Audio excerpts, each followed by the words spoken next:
Hey everybody, Peter Elfman here. Today's date 202308.14. You can figure it out. This will be a short one. What are we talking about today? Today, I'm going to talk about a little bit of the song I was working on for the Cymatic contest. If you don't know what I'm talking about, check out my last video. There's a link for the contest, including free samples. So go check it out. Yeah, so I made a bunch of progress on that song. I'm working slowly because I'm new. I think I spent something like 3 days listening to those samples. And I mean like, 12-hour days. If you recall, I was working on transcribing the sample so I could use the MIDI. It turns out I got it a little bit wrong, but not enough to make anything bad. In fact, it allowed me to make some interesting variations, which kind of needed, because if you're gonna make a song with an 8 loop with an 8-bar sample, you need variation. You need modulation. Something I tell a lot of up and comers. You need modulation. That's not the point of today's video, though. I should make a video about that. No, today I want to talk about being terrible. You suck because you're new. I suck, but that is a temporary condition. You might suck, but it won't be for long. Where am I with the track? Composition and arrangement is done. Somewhere around the 3.5-minute mark. I am not going to play it for you because, well, the mix is kind of bad. I'm ashamed of it.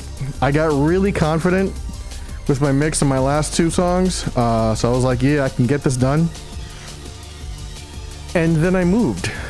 And all you audio people know what happens when you change the physical environment in which you are doing your music thing.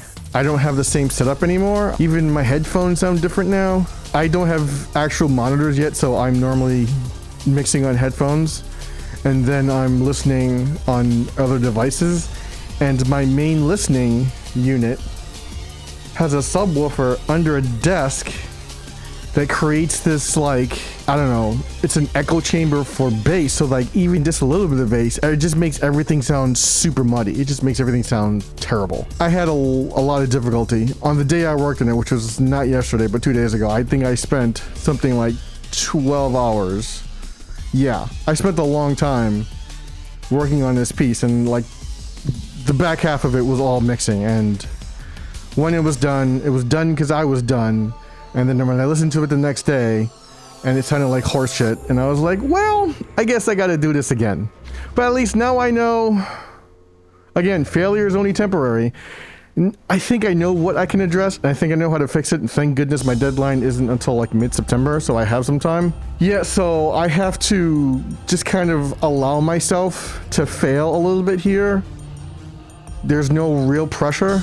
I can be terrible. I have the space to produce bad stuff, and I just have to keep on it so that eventually I will turn the bad stuff into good stuff. You should be doing the same. There are absolutely cases where it's do or die in the first shot, and if you don't nail it, well, you're just ass out of luck.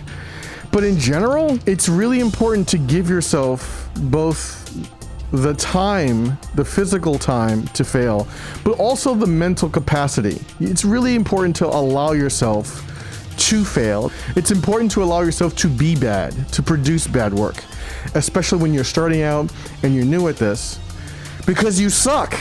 And that's fine, because everyone sucks when they first start something new. That's just the name of the game.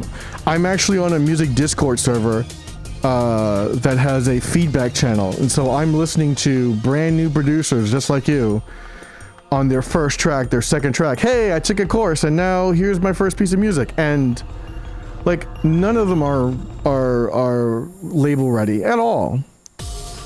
But that doesn't mean they're not good for what they are, and that doesn't mean what you're making isn't good for what it is. It just means that there's a lot of room for you to improve your skills. And as long as you keep remembering that, and as long as you allow yourself the physical time and space to produce bad work, you can then go back, learn from it, and then make better work, which is what I'm going to be doing in the next couple of days. Or, whenever I get to it, because now I have audiobook to work on. That's fun. It's a completely different beast in terms of audio production. Completely different skill set, completely different ear training. Maybe I'll talk about that in a later video. I'll catch you next time. Don't take any shit from anybody, and I will see you later.